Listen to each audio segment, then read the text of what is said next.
Welcome to my channel मैं अসমীয়া সকলোকে মই অন্য এটা ভিডিঅ'লৈ স্বাগতম জনাইছো। আজি এজোপা গছৰ কথা ক'ব ওলাইছো। গছজোপা মানে আমাৰ ঘৰৰ ওচৰতে আছে। গছজোপাৰ নাম মানে কেন্দু গছ বুলি কোৱা হয়। সেই গছজোপা কেন্দু গছ বুলি কয়।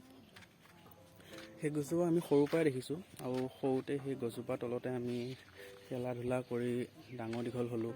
বহুত সৰুৰ পৰা মানে সেই গছজোপাৰ তলতে আমি খেলা ধূলা কৰি ডাঙৰ দীঘল হ'লোঁ। সেই গছজোপা আজিকালি ল'ৰা ছোৱালীবিলাকে কি কৰে, তাত ইমান খেলা ধূলা নকৰে, মানে ভয় কৰা নিচিনা কৰে। কাৰণ গছজোপা আকৃতিটো অলপ বেলেগ ধৰণৰ হৈ গৈছে। গছজোপা তললৈ দাবি গৈছে, সোমাই গৈছে। তাৰপাছত আজি মই আমাৰ মানে কাকাজনক সুধিলোঁ যে এই গছজোপা কিমান বছৰ পুৰণা। তেওঁ কাকাজনে ক'লে যে গছজোপটো আমি জন্ম হওঁতেও আছেই, আমাৰ কাকাহঁতৰ তেতিয়াও মানে আছিল বুলি ক'লে। তাৰপিছত অনুমানিকভাৱে আমাৰ কাকাজনে ক'লে যে গছজোপ কমেও 300 বছৰৰ ওপৰ হ'ব বুলি ক'লে। তাৰপিছত মই ভাবিলোঁ 300 বছৰ ওপৰ হ'ব পাৰে জানো? সঁচাই আমি জন্ম হোৱাৰ আগতে থকা সেই বুলি ক'লে তেতিয়া মই বিশ্বাস কৰিলোঁ। কাৰণ আমাৰ কাকা আজি এতিয়া বৰ্তমান 70 বছৰ ওপৰ হ'ল। সেইবাবে ভাবিলোঁ হ'বও পাৰে। তাৰপাছত মই ভাবিলোঁ গছজোপা অলপ চাই আহোঁ।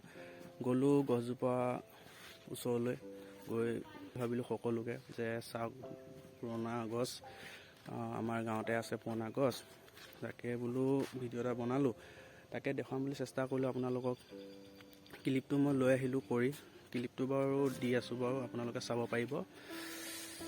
আৰু আপোনালোকেও কমেণ্ট কৰি জনাবচোন আপোনালোকৰ গাঁৱত এনেকুৱা পুৰণা গছ আছে নেকি। যদি আছে কমেণ্টত লিখি ক'ব কিমান বছৰ পুৰণা গছ আছে আপোনালোকৰ তাত।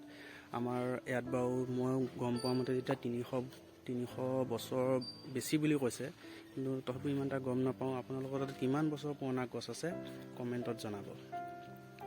আৰু সকলোৱে ভিডিঅ'টো চাই কৰি চেনেলটো লাইক কৰিব, শ্বেয়াৰ কৰিব আৰু ছাবস্ক্ৰাইব কৰি বেল আইকন অল কৰিব, যাতে মই দিয়া ভিডিঅ'বোৰৰ ন'টিফিকেশ্যন আপোনাৰ তাত সোনকালে যায়।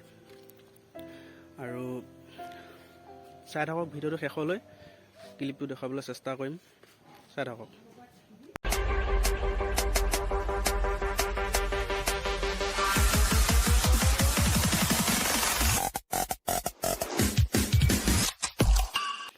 যিডাল গছৰ কথা মই ক'বলৈ ওলাইছিলোঁ, সেই গছডালৰ ওচৰত এতিয়া মই উপস্থিত হ'লোহি।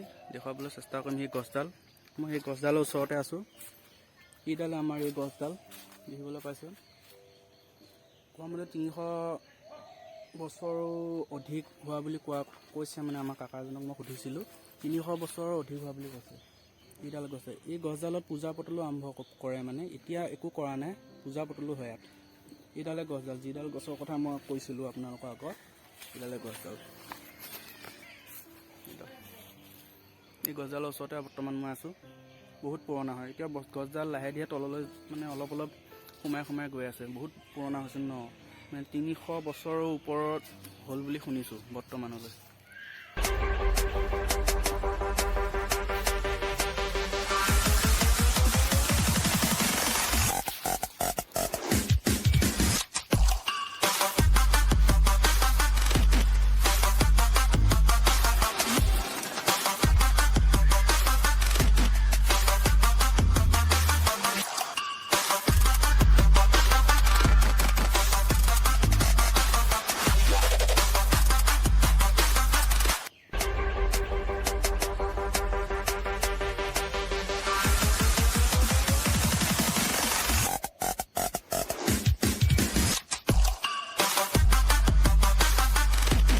ভিডিঅ'টো কেনেকুৱা পালে কমেণ্টত জনাব। আজিলৈ ভিডিঅ'টো ইমানতে সমাপ্ত কৰিছোঁ। ধন্যবাদ।